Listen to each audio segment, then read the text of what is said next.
My name is Jay, and I have Joe here with me, who's a dev lead for the client libraries. And we will be presenting Windows Azure Storage, in particular concentrating on how to build scalable applications using Windows Azure Storage. So this is a 400-level talk, because of which the introduction is going to be to the minimum. So we are assuming everybody knows what Windows Azure Storage is, and I'm just going to briefly describe what it is in terms of the abstractions. Moving on, I will be talking about our scalability targets, our new scalability targets that we will soon have a blog post on. And then going on to best practices that will allow you to build scalable applications, best practices that will allow you to reduce your costs when building applications against storage. So these are some of the things that we will cover. And then we wanted to show those best practices in action. And so Joe has a great demo out here on how to build a scalable application. So he has this application that he'll go over, and then we'll take questions. So this is going to be kind of, it might take a full hour. And so we will just try to take the questions at the end, and I'll be out here at the booth and at the, whatever they call it, the zone where we're supposed to walk up and take questions. So I will surely be there. So introduction. What is Windows Azure Storage as such? It's a cloud storage system, and we provide various abstractions for these for Windows Azure Storage, which is blobs. You can think of blobs as where you start storing your files, and you can associate metadata with those files. Then we have queues. Queues is meant for asynchronous messaging. Almost in every scale scenario, you do not want your two components to be tightly coupled. You want to decouple them. And the way you do that is asynchronous messaging, which queue enables that. Tables, it's a NoSQL structured storage system that scales, that auto-scales so that you can build your application. You still have control on how your schema looks from your client aspect, but it's a NoSQL schema-less store from the service aspect. And then, of course, we have drives and disks. So these are network-mounted durable drives, which can now be useful to move your legacy applications to Windows Azure, running in the compute in Windows Azure. And so you will have these durable mounted drives, disks and drives, available to your applications that would have just used your NTFS APIs maybe. So it's a cloud storage system. Great. So what does that mean? A, it means it uses a pay-for-what-you-use model, right? Conventionally, you had to go through this planning, and you start to pay right from that planning onwards, where you think about your peak traffic and you think about your peak transactions throughput, and then build your system for that. And you would have to start planning even before you hit the peak traffic. And what if your peaks are not are kind of annually? It happens once in a year, maybe during Christmas time. What if you're building an application of that sort? You would have to pay upfront for all the hardware and things like that in a conventional system a few years back. With the cloud storage system, you can use it, and you pay for what you use. So when you scale, you start paying for the scale that you're using at, and then you can scale down all your applications when you don't need them, and so it reduces your costs. We are a durable system. By that, we mean that we store multiple copies of your data. These multiple replicas, there are two levels of these replicas. One is local redundant storage, which is local replication. And this is, you can think of every write that comes to our system is locally replicated to multiple nodes. And so now this is done in line with your transaction. Only once it's successful to write all these multiple copies would we return a success back to you. And then we have the geo-replication, which is done asynchronously, right? So once the local replication is done, we return back success, and then we pipeline this for it to be geo-replicated to a data center which is 400+ miles apart. We are highly available because these multiple replicas are placed in such a way that they can withstand some common failures. We have something called the upgrade domain and fault domains. Upgrade domains are how we roll out. So we don't get So we roll out upgrade domain by upgrade domain, and then we have the fault domain, which you can think of as a rack. So a single rack would be a fault domain, for example, right? And so we spread these replicas across these so that common failures, like network failures, can be tolerated as such. And we are scalable because we have an auto load balancing scenario where with your traffic, we understand your traffic and then automatically load balance. So you don't need a DBA to sit and figure out what your hotspots are and then move your data around. We do that for you by load balancing these partition ranges. We use a partition range scheme, and we automatically load balance these partitions to meet your traffic demands. And we believe that most applications require strong consistency. If your fundamental layer provides you eventual consistency, it's very difficult to build applications that require strong consistency on them. So we went with the best practice of let's provide strong consistency, and if users want eventual consistency, they can always build on top of it, right?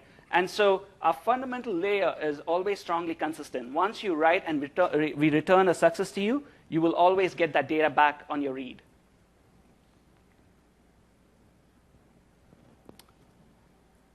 The other characteristics which is really crucial is that all these abstractions are backed by the same store. It's the same backend. And the reason why this is crucial is, A, it gives you the same set of features across all the abstractions. So you will get geo, you'll get durability, strong consistency. It scales to meet your traffic demands, monitoring, partitioning system, all these characteristics, the fundamental characteristics that makes this usable in cloud is available across all abstractions. In addition, what it allows us to do is blend these traffic on our backends so that we can blend the, for example, blob and maybe, which is more IO bound, with maybe tables, which are more CPU bound, right? So we can blend these traffics in our servers to kind of reduce costs for running this service for us. And so that is one of the main reasons why we can give you why we can give you a cloud storage system at a cheaper cost. At peak, we do about 880,000 requests per second, and we have about 4+ trillion objects in our store. So just to mention that this is a scalable system, these are the stats that we have that we've shared a few months back. So what we provide is great performance at low transaction costs. We provided the way to access the cloud storage system. We provided an easy-to-use REST interface. And we know how much everybody loves writing REST APIs to the cloud. So for those who don't like it, the minority people, we always have a storage client library. So we found that the storage client library is something that people generally want to use. And it's something which we feel that should be language agnostic, because cloud is language agnostic. So we've provided these client libraries in various languages. You have Java, Node.js, PHP, .NET. And coming to client libraries, I don't know how many of you have looked at our 2.0 client library. The demo uses 2.0 today, and it'll cover a lot of awesome features. But one of the main reasons why you should move to cloud, to the 2.0 client library, is because of performance. And we will go over some of the performance improvements that we've had. It's amazing performance improvements, and we'll continue to add in these performance improvements out there. Of course, there are other tidbits out there, like asynchronous copy blob that you can use because of the new client library uses the February 2012 REST version.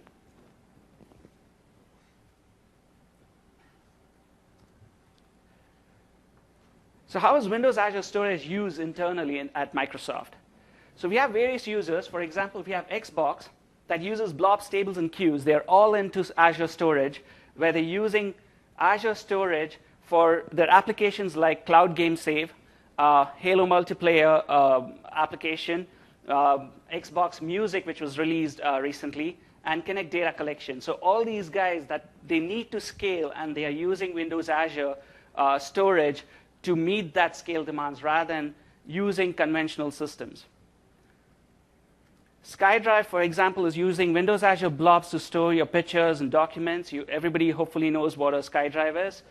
You have your Windows RT tablets to play with, and that syncs up with basically SkyDrive. You have Bing, which is using this, again, Azure tables, queues, and blobs to implement their ingestion engine that makes public status feeds from Facebook and Twitter, this fire hose of status updates that come in, to make that available to your Bing search engine. And so they are using, again, the scalable cloud storage system to achieve that.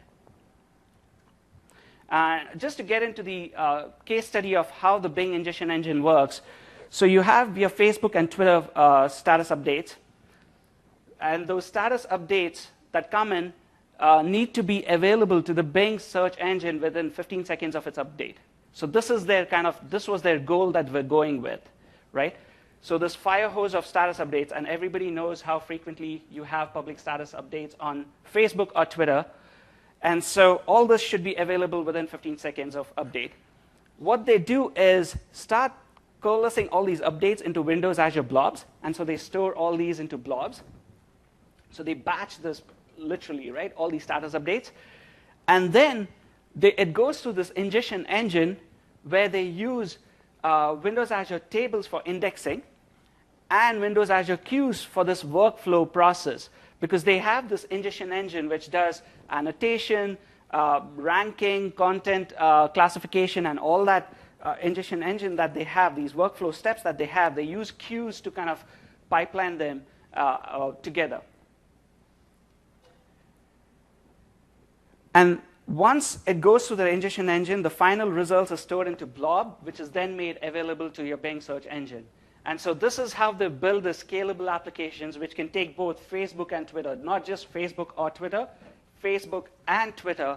They take these status updates and make it available within 15 seconds. So this is the scale that they're built with. At peak, they do about 40,000 requests per second. They have about 2 to 3 billion requests per day. What's best about Azure Storage is their open REST APIs and the client libraries. Together, what they've done is there was this one developer who built this application as a hobby in 2 months' time. And this was not even his full-time job. And so that's how easy it is to start building your applications. There are a few best practices that you need to know about. And once you know that, you can start developing your applications and keep these cheat sheet of best practices with you to kind of get that scale. We have data centers all around, and so what we call as regions. So you have the North America region, Europe region, and Asia Pacific. Within North America, we have 4 sub-regions. You have US West, East, South, and North. Then you have your Europe region out there, and your Asia Pacific region. So you have all these regions where you can select where you want your storage account to be located. Generally, you choose a region based on where your customers, your end customers are, or where your application users are.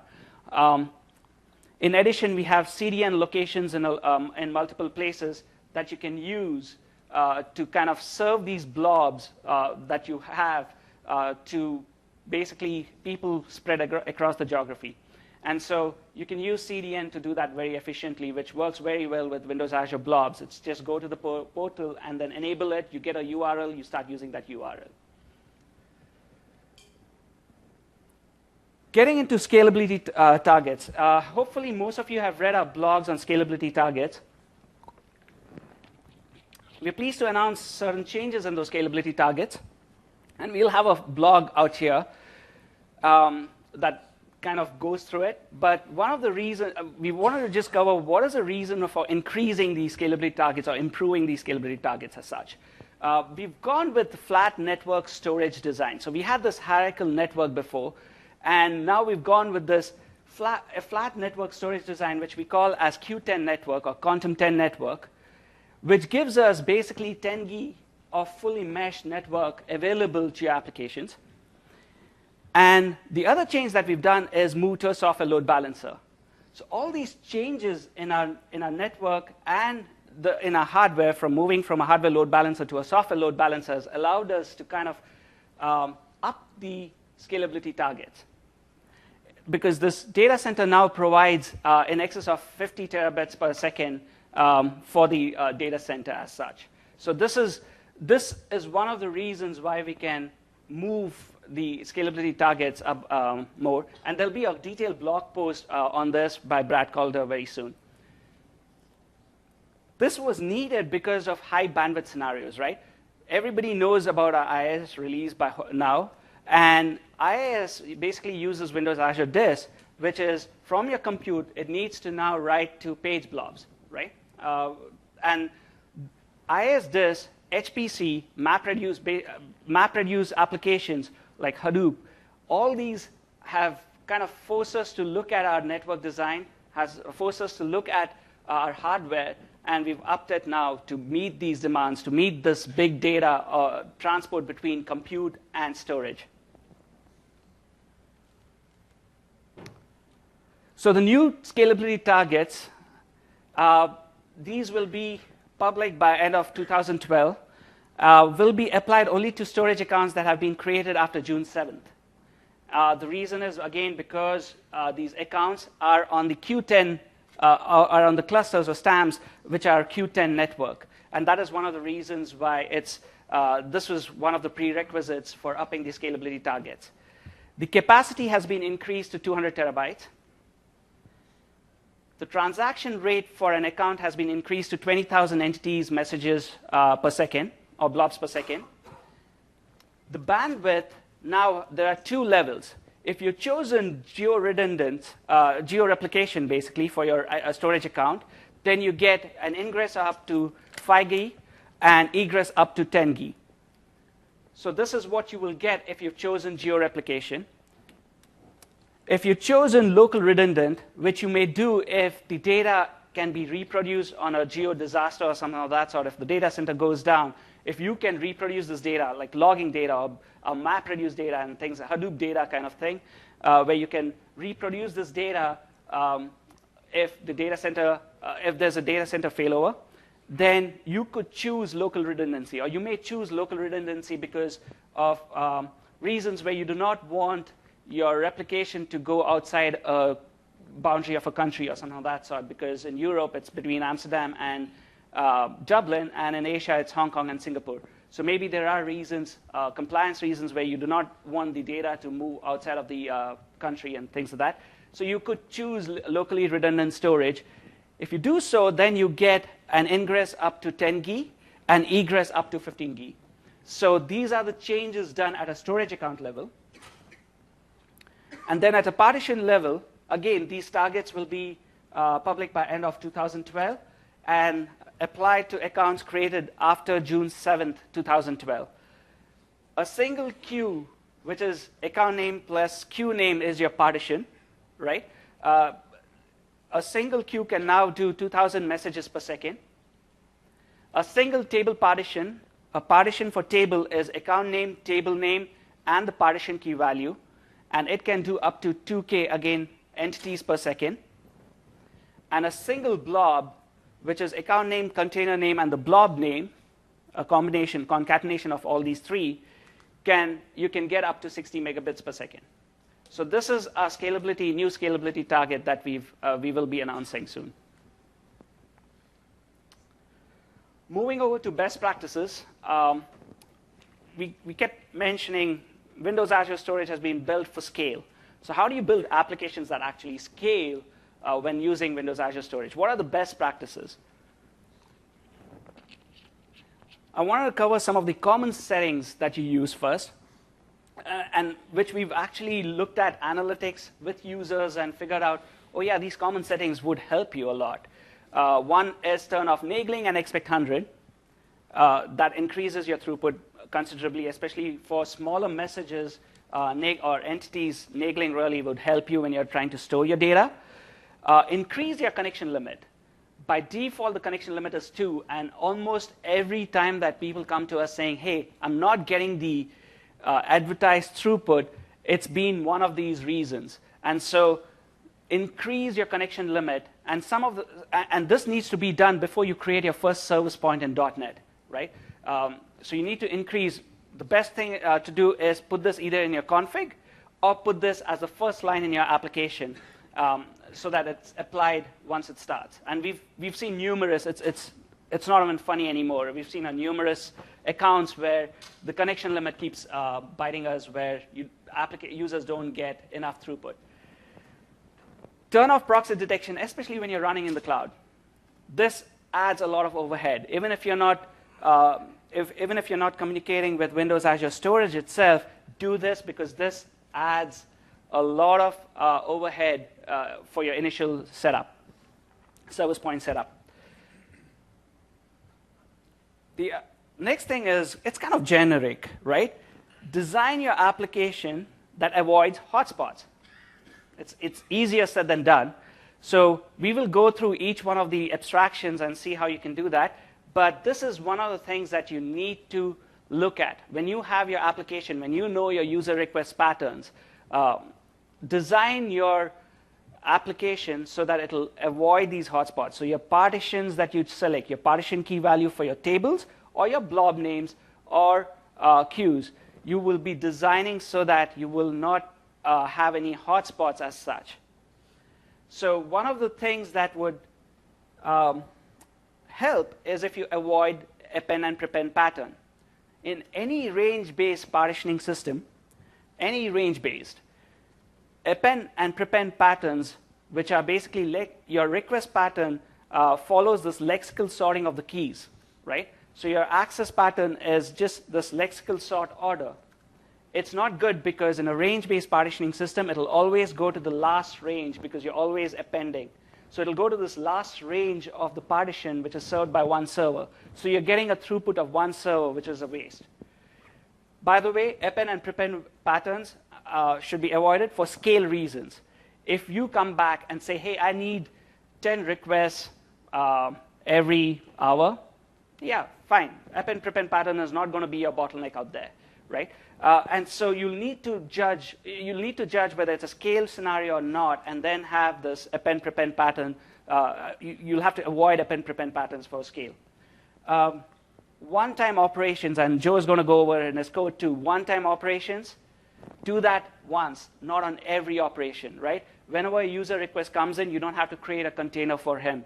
You can do it once when he signs up for your service, for example.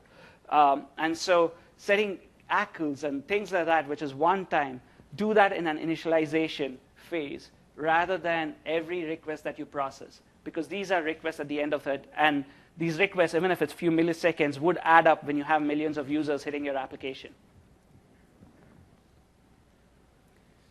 Turn on analytics and take control of your investigations.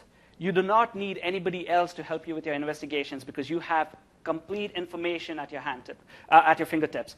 The thing which you can do out here with logging and metrics is, for example, who deleted my container, right? That, you can go to your logs, figure out your IP address. And Joe is going to go through more of these, but why is my request latency so high? So you can go and look at your log again or metrics and see if it is end-to-end latency, which is more than the server latency. Server latency is how much storage has spent processing your request. End-to-end latency involves the round trip plus any overheads on your client before you send us back an ACK for that request. So all this stuff, all these kind of scenarios, which are very, very common when you build your application, especially your distributed application, can be solved using analytics. Use appropriate retry policies for intermittent errors. We have a default exponential backoff.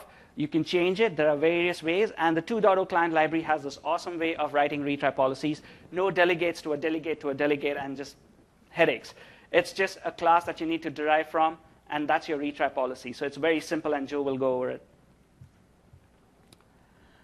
Storage accounts. Co-locate your storage accounts with your compute roles because egress is free, so that's kind of obvious. You would always want to be as close as possible to your storage account.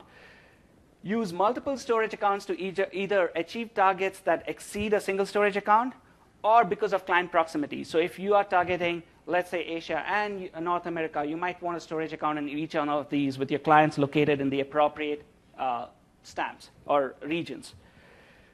And map multiple clients to the same storage account. You do not have to create a storage account for each one of your customers, right? You can map multiple one of them either by using containers or space them by using paths to blobs. If you're storing blobs, you can space them that way, or partition key values. You can either use multiple containers if you're doing something like SaaS ACLing, or you can store them in one container. Either ways will work, but you don't need a separate storage account for each one of them.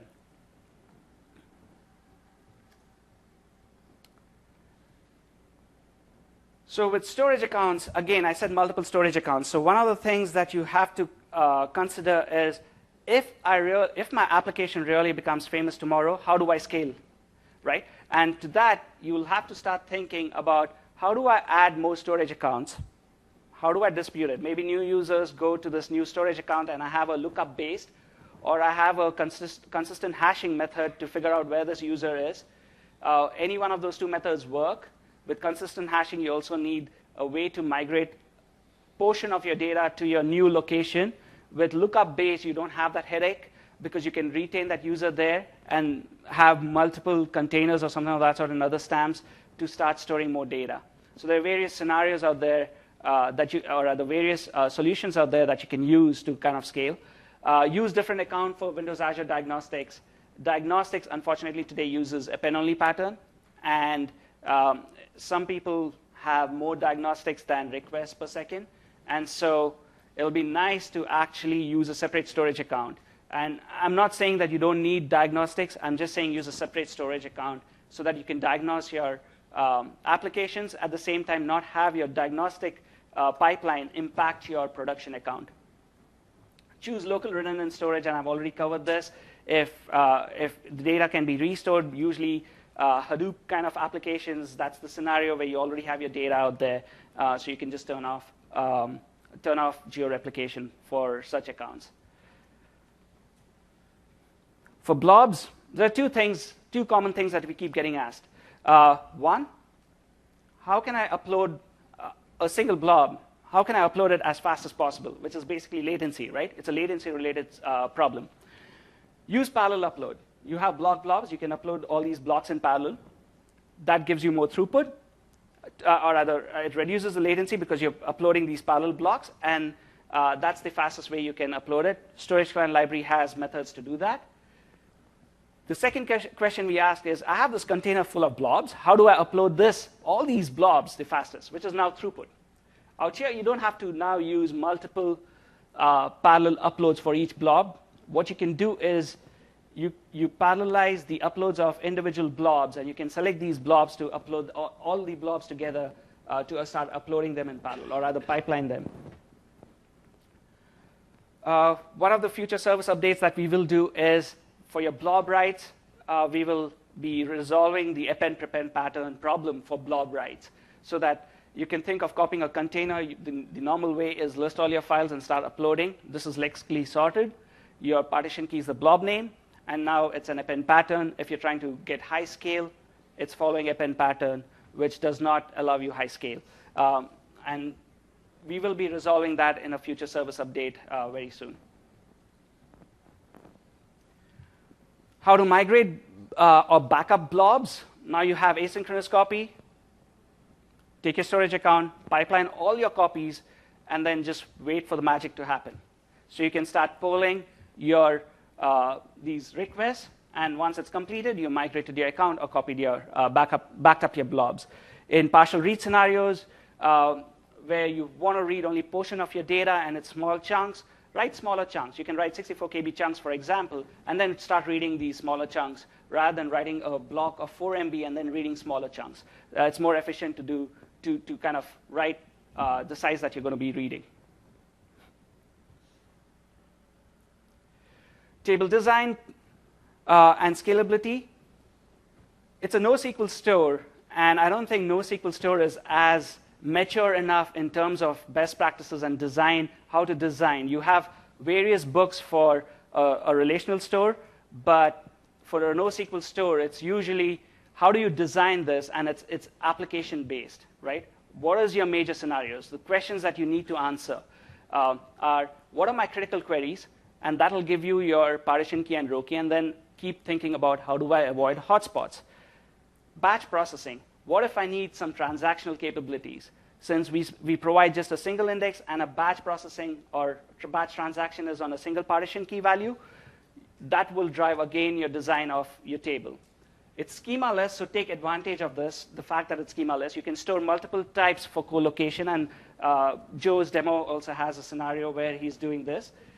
Single index, we provide you a single index so you can start concatenating various properties that you need so that it can be pivoted in the right fashion. Entity locality, that's, again, one of the things that Joe will be talking about. Think in terms of when I retrieve this data, and if my read scenario is what is critical, how do I have this entity locality so I can get all these results as fast as possible? So storing related entities together will reduce the I/O needed on the back end and also improve your performance. Avoid large number of scans, and Joe's application needed a lot of scans, and we've gone with a design that reduced scans, and so that'll be very helpful. You would the thing to consider when you're designing your table application is the scan cost is not how many results am I getting back. It is how many entities would the server have to read to get your results back, right?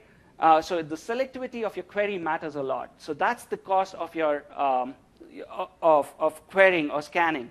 And so strive to have either a partition index that will reduce these scans, or a cross-partition level index, which is eventually consistent, that you can build to reduce these scans, or caching. And so Joe's going to go over some of it, where he's used caching to kind of reduce the scans. Low latency requirements, scans do not, if you have a low latency requirement and you're scanning, that would not hold well for your application, so you need to reduce the amount of scans that you do. The last tidbit is for your WCF data service client library, which is don't use the same data service context or table service context, which just derives from data service context, across threads. So each user request logical operation per se can get its own data service context or table service context. With respect to queue design and scalability, make message processing idempotent. Update message basically is used to kind of either save intermittent state or even extend your visibility time. So you can use that to do that and have shorter leases instead. Use message count to scale out your number of worker roles or processors. Use DQ count to figure out if a message is a poison message or maybe your visibility time is too short. So you can do all these analysis on using your DQ count. Batch get to improve your throughput. And use blobs to store messages when you want to batch, or if your message size actually increases 64 kilobytes in size. So either one of these, you might store your message in the blob and then store the blob reference in the message, and that kind of increases your throughput. And I'm pretty sure a lot of our customers are already doing that, and we see it. It's really a novel idea to kind of increase your throughput. Use multiple scales when you have to scale above a single partition. A single partition queue can do 2,000 requests per second, but messages per second. But if you need to do more, use multiple queues. And Joe again goes through it because his demo needed multiple queues to kind of scale out. Shared access signature, use HTTPS to kind of give out your tokens, because once anybody gets a handle on your token, they can start accessing your blobs with the required permissions that you've given. Use minimum permissions. Clock skew is one of the problems that we've generally seen with shared access signatures, where the client has said, oh, let me start at 11 o'clock, and it's not exactly 11 o'clock on his. There's a clock skew between the server time and the client time. So whenever you renew your time or when you're give sufficient leeway to your expiry or your start time. Revocable SAS, which is basically you store all the parameters in the container as an ACL, and then use that as the identifier for your shared access signature. Shared access signatures, by the way, I'm assuming everybody knows what it is. It's a pre-authenticated URL. And so we allow you to store 5 ACLs, and you can revoke this SAS again. With REST version 2012.02, we allow an expiry of greater than 1 hour. Before, we were kind of policing every shared access signature that was not using a container ACL. We've removed that policing. So you guys would be the best to understand if you need it or not. And sorry, Joe, took more time than I had to. That's all right. All right. Yeah, my name's Joe. My team works on the client libraries that Jay was just talking about. So I have a demo here. Something important to know is best practice is huge when running scale apps. And something we've done is, to the best extent possible, is we've put all of that into the client libraries. So if you're concerned about latency, for example, there's a pre-built parallel upload right out of the box. All you have to do is configure what parallelism you want. There's a bunch of other things, retry policies, for example. If something happens, especially in mobile devices, everyone's writing apps for Windows 8 now, and we're excited with our 2.0 release that we're supporting more platforms. So we have .NET 4, but we've also released a Windows 8, Windows MD library, and a table extension library as well. And then Windows Phone is coming. So we have a clicker here. Okay. There you go. All right, so we have a scenario here. Again, thinking mobile apps. A couple things about mobile apps. I/O can be spotty sometimes, right? I lost my network connectivity, whatever. Again, built-in retry policies will absorb all of that for you out of the storage client. But it's up to you to decide for your application, what are my latency considerations? How many times do I want to retry? Things like that. The other thing is we got a ton of feedback from previous SDKs that people want more hooks and more ability to do different things. And so we've opened up a lot more opportunities for you to have a lot more knowledge as to what's happening on your behalf over the wire, and also give you the ability to fine-tune a retry policy for pretty much any sort of failure. So this is our app. Now, when you're making a scale app, you may have seen on some tablets like a game where you draw with friends, things like that. That is easy for 5 users, for 10 users, for a few people, and it's very easy if you're not all playing at the same time. But what if I want to do something like that with 10 million users, right? What if I really want to scale? And so the app that we dreamed up here is effectively just a gigapixel wall, right? And if you've used big maps or if you think of deep zoom or anything like that, the idea being that everyone is on this huge wall. They don't necessarily know where everybody else is, but it's kind of a deep zoom scenario so that at any point I can see what the whole thing looks like, but I could do my little scribbles are here. So you can imagine, homecoming or graduation, we all go and write or upload a picture. For our purposes, we're just letting you draw shapes, which is simple enough. So the goal here is to allow a single wall to be used by many, many users and to scale out. All right. So we'll flip over the demo real quick. I'll just give you a quick example. And I am not a UI developer by trade, so don't judge me there. So we have a little app here. Am I connected? Yeah, I think it did come on. No? Just 1 second. There we go. All right. I accidentally published this to Dublin, which was adding a little bit of latency. Our geography is so good that we chose Dublin. Yeah. So, all right. So I have a whole bunch of. I have just a really simple lobby here, and just the background of these different walls. So I'm going to log in. Jay can log in. Other people can log in. And I have this app. You can imagine this is on my Windows RT device or phone or whatever. And I'm just going to go in here and draw a whole bunch of shapes. All right.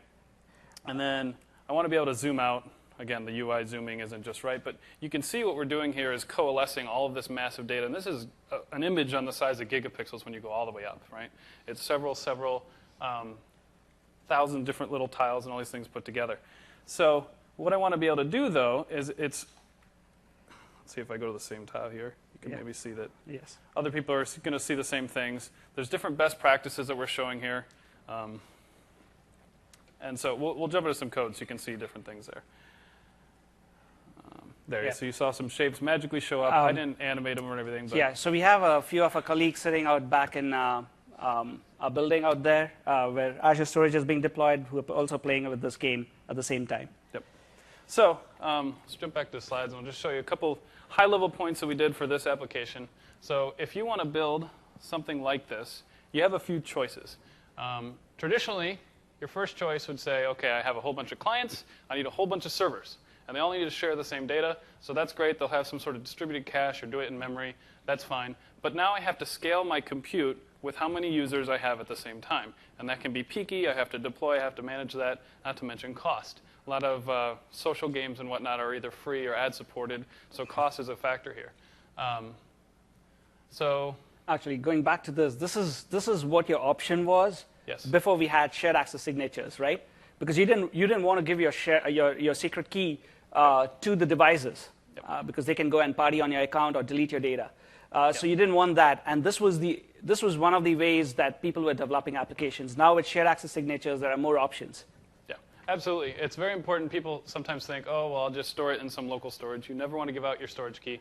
And this is where SAS comes in, not only for that scenario, but also to give people very fine-grained access. Yeah. And we've updated it. So now with SAS, and now earlier this year we announced it's supported for queues and tables as well, which is great. So now what I can do is I can move on my devices and say, you know what, don't go to the FE, go straight to storage. Now we have an issue there, how do they get the tokens? So the one service, we have a smaller service up here, is what we call the SAS provider model. So now you just stand up just a couple small nodes, some sort of service, and all they do all day long is auth and they issue tokens.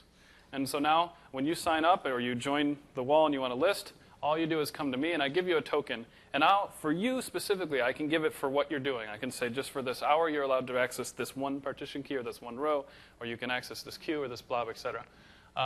So that's great. Now, this works, but as Jay just talked about, let's assume we have this later account, we get 2,000 entities per second per partition. So that works to a point. And if you're under 2,000, you're done. Go straight to profit. Life is good. But if you need to go beyond that, we have to think a little bit more creatively here. And so for our scenario there, we had all these different tiles, and we consider that our partition, our unit of data. And the more you need to scale, we wrote it so that you could just make smaller tiles. And if someone wanted to publish this app, we could handle the boundary case of drawing over boundaries and things like that. That's fine. But we want everyone to see the same data. And right now, since they're accessing storage, they're just polling. They're just polling all the time. What's the data there? I need it to update on the screen. That won't scale when I issue this to 2 million people. 2 million scans, and that's the thing that we were talking about earlier. It's going to be very expensive. So the first thing that comes into mind there is some sort of caching. So now we're going to go to some more of a hybrid approach. Scans should be avoided, and obviously you can go over the scalability targets. All right, so this is the approach we took.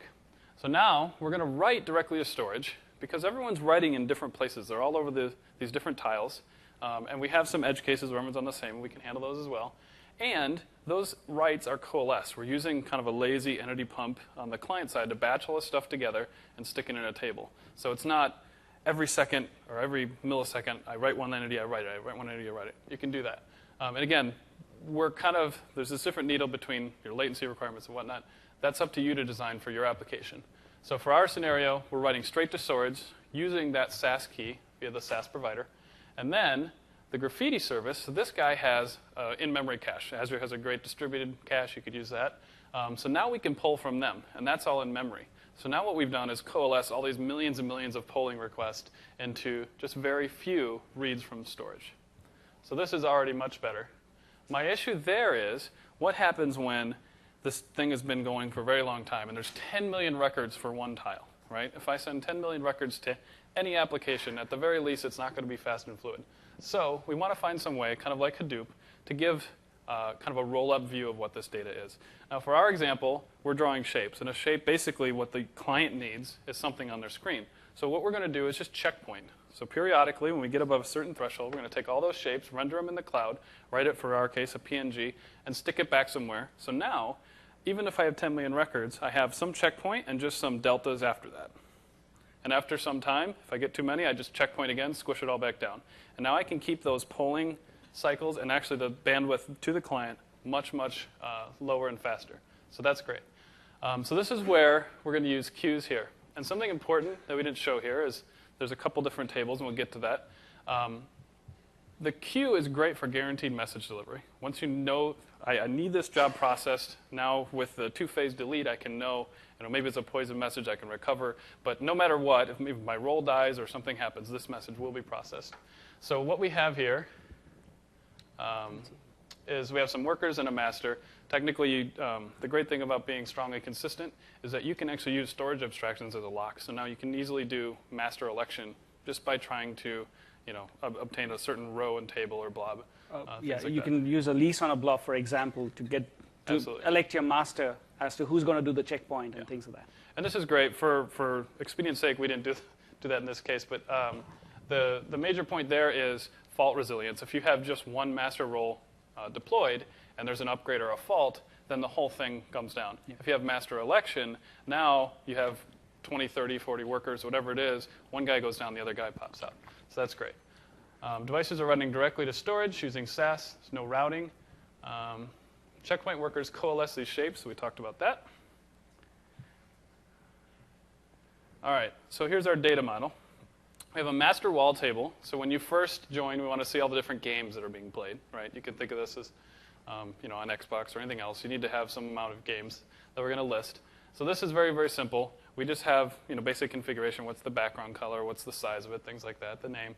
And then we have an individual wall table. Now, because a single wall can be gigapixels, even larger, and can have a large amount of data, and we want to scale out, we selected to use one table. The other key thing here is that we put a unique ACL on this table itself. So now let's say, as opposed to having one table for all my data, somebody does something bad on one table. What I can do is go revoke just that policy on that one table, and all my other clients aren't affected. So that's great. The other cool thing we did here is we put the ACL with essentially no permissions on the table. It just is an identifier. So now what I can do is issue a whole bunch of different tokens with different start and end times or permissions based on that one policy to different users, but be able to revoke them all in some sort of logical grouping.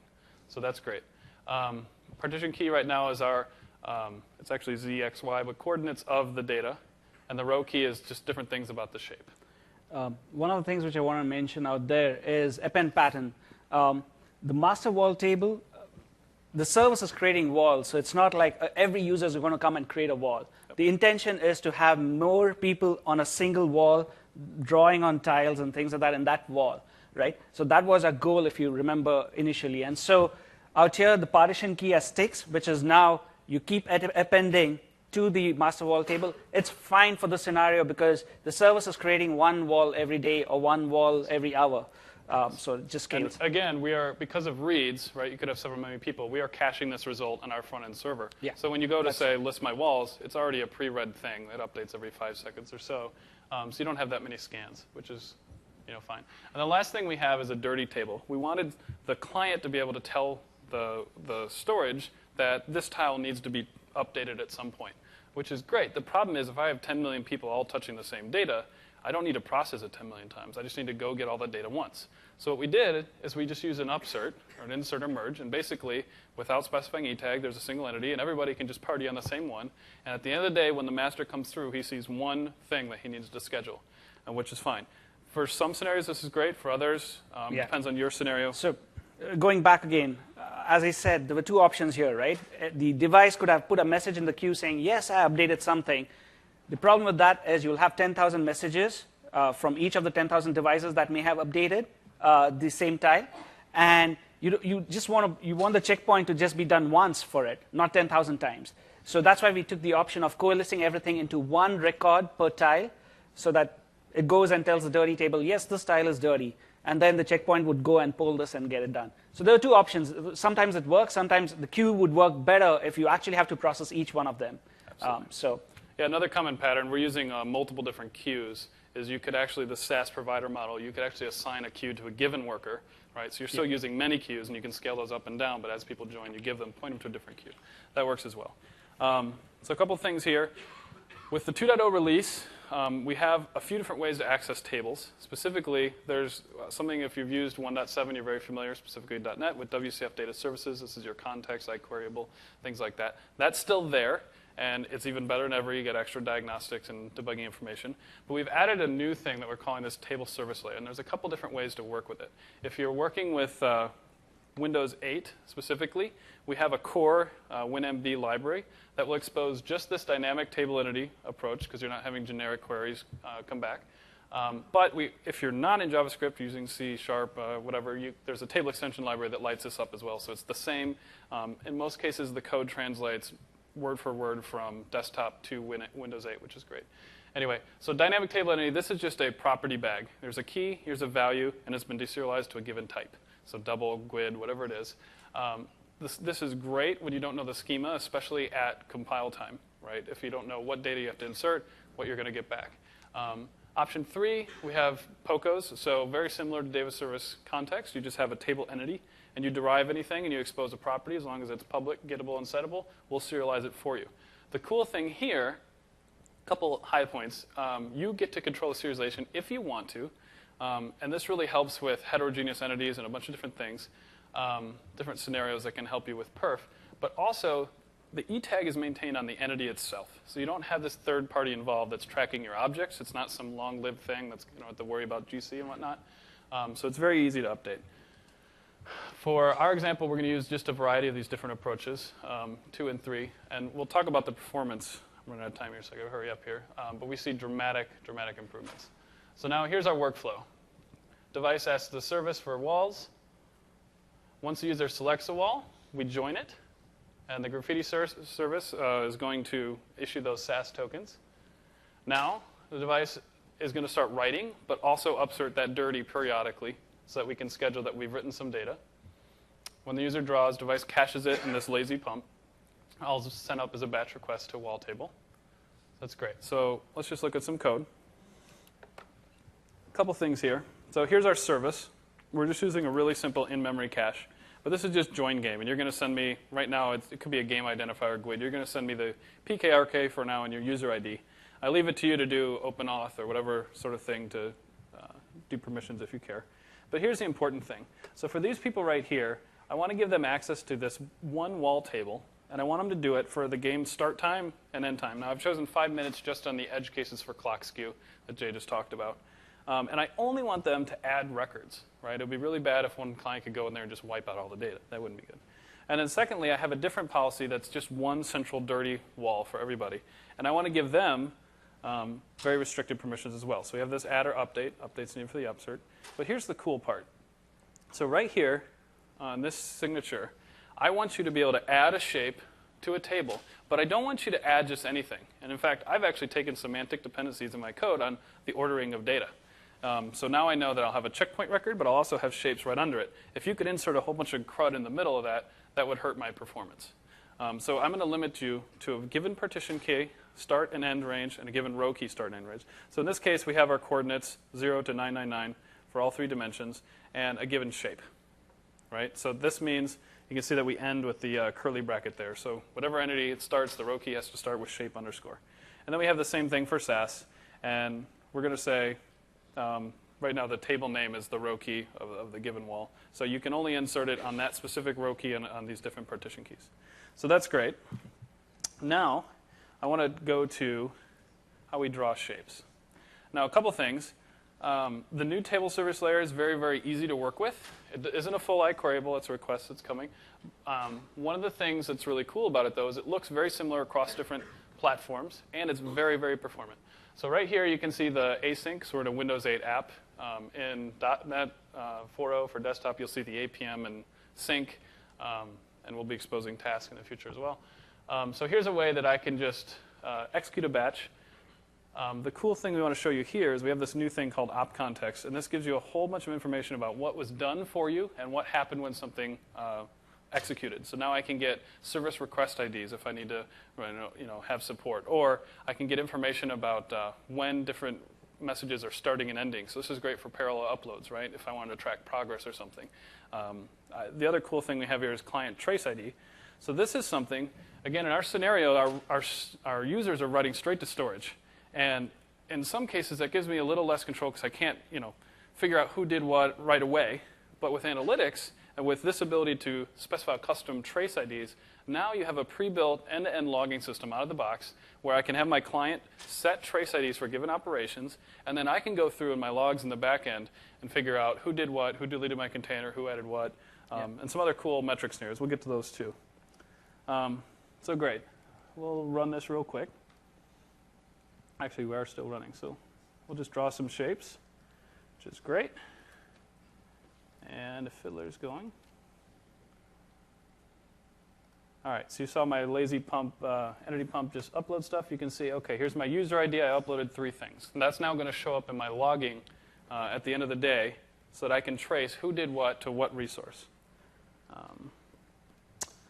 Okay, so the other cool thing that was somewhat more difficult, let's say in previous SDKs, is we have this great schema-less data store on the back end, which is really cool. You can store different type of entities side by side. You can do really cool things in batching in an atomic way, things like customer orders and different things like that. But sometimes it was hard to express those on the client side, especially when you had these client objects that did deserialization for you.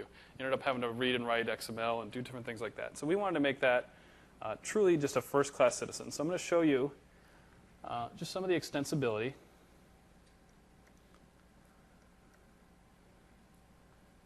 All right, so we have this new concept that's an optional thing called a resolver. And a resolver is something you can specify that literally the data as it comes off the wire, not in 3 different incarnations of the data that you can use, but literally the data as we got it off the wire, you can decide what to do with it, right? And so you can see here, I have a partition key, a row key, a timestamp, a properties, which is my dictionary, name value pair, and then an e-tag.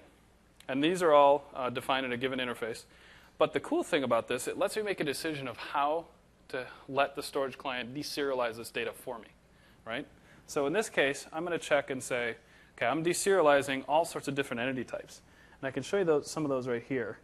We wanted to have derived entity types. So we have a base shape, and it has a shape type and position and stroke and color, and all those things that are common. But some of these things have unique properties. This guy has width and height. A line has an endpoint, for example. But I don't want to have to maintain all that myself. And if somebody renames something or updates it or whatever, I don't want to have to rewrite all my serialization logic. So going back to this guy, all I have to do is choose some sort of return type. Now, in this case, we're a WCF server, so we're actually going to project these into a different DTO object and send them over. But we can choose how these guys are deserialized. So in this case, we're just going to directly do it via the hash map. In other cases, what we could do is just call read entity directly. So if we look at this worker thread, this is what this shortened code is. So I'm going to return a table entity. All I have to do is instantiate it, and then I can let its built-in deserialization logic take over. So now, at the end of the day, I can do a query against some base type, and all I have to do at runtime, this will just choose the correct entity type, rectangle, ellipse, line, or a checkpoint, and then it'll set these basic properties, and once you call read, everything's populated for you. So now you end up with a list of different type of entities. You don't have to do any of XML or anything out of the box. This is the thing that really lets your data dance. You can make stuff go upside down, backwards. You can concatenate stuff, do a lot of different things. Other cool thing we want to show you is that since you now have control over the serialization, you can do some different cool scenarios. So in our example, we had a checkpoint record, which was effectively an image. But this image was very short-lived, 5 seconds, 3 seconds, right? So it didn't quite make sense to stick it in a CDN as a blob. But because it's so small, we can actually stick it in a row in a table, right? Because that'll support up to a meg. Our issue was a given property stops at 64K. And so sometimes images get a little bit above or below or whatever, but we want to have more bytes than that. So by extending this, what we did is we exposed this one property, bytes, and we just implement the overrides for read and write entity.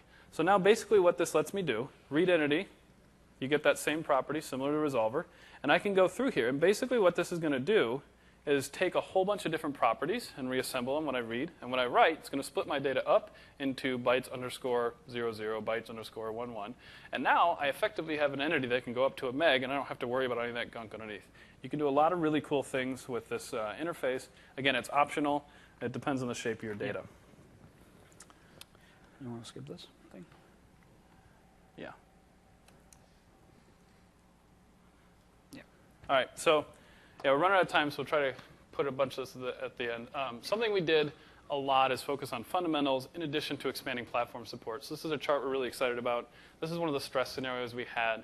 You can see the previous SDK. We have deletes, queries, inserts. This specific one is for batch. If you use the table service layer, literally, not only do you execute 4 times faster, but we've reduced CPU levels and memory resources dramatically over that same same reduction. In some cases, we'll get to some different numbers, so query, insert, delete. You're seeing anywhere from 20 all the way up to 80, 90% reduction in latency. And on top of this, we were talking about cost specifically for scale apps and apps that might be ad supported and things like that. If you use a third or a fourth less of the CPU you used to, you need less workers, you can do more stuff. So this helps you drive down cost. We've put a lot of work into this. The other cool thing that we've invested in is some commonization of code assets. So the WinPhone library that will be coming out soon is largely the same thing that you can get in the cloud. The cool thing there is we run massive stress on this for weeks and weeks, and it's very solid and robust. On top of that, it lets us get features out faster. And the Windows 8 library, again, shares very much a lot of same common code as well. So this is with blobs. You can see we have upload, download. These are just latencies. On top of that, not only do we improve latencies, but we've actually reduced processor time pretty significantly, you can see over there, and then memory usage as well. We've got a bunch more work. We're going to keep making this better and better, so we're really excited for people to kind of adopt this and go forward. Just one quick thing on the client side. JSON is coming. That's going to be another thing that's really going to help us drive those latencies down. And then, yeah, if you have any more questions, you can come get me afterwards, and there's a little more demo. We'll make the code available so you can poke around, play with it. Just to quickly cover the future features, as he mentioned, JSON for tables. So the OData team is working on a JSON Lite format, which reduces the gunk that is transferred with respect to AtomPub. We all understand that we are building applications that need to scale. You want to reduce the latency, and this is surely going to help us. So JSON for tables is one of the features which is high on our list. Cores support with all the mobile applications and stuff like that you want to, and browser-based applications that you want to develop, core support becomes really critical for it. Content disposition is another request that we've got, kind of allowing the browsers to kind of tell how they should save this particular file. Queue batching, again, that's again for scale, increases your throughput. Provide geo failover control to the user so you can control it and test your applications on how it deals with geo failovers, and Windows Phone library that Joe mentioned. So these are our future features. Questions? Yes? How will we get the code? You put it in your blog and then? GitHub? Yeah, so right now, the desktop library has already gone out in the latest SDK. You can go directly to GitHub, Windows Azure, Azure SDK for Net. And that's actually pretty cool because it's the common code for both Windows 8 and desktop. So you can enlist there. And it's also available via NuGet. Windows 8 is available in a separate GitHub repo. We'll have a link up on the blog that you can download a zip file. But then that's also being put into an installer for VS as well. And then WinPhone is coming in the future weeks. And if you're referring to the demo code, that'll be available through GitHub. Yep. Pardon? Yes. Yeah. Yes. It's the October the latest release of the SDK. The other thing really important is to check the Azure Storage blog. We've put a whole bunch more details about the new table service layer, some of the breaking changes we might have, the performance improvements things will go there, and also specific things about Windows 8. So.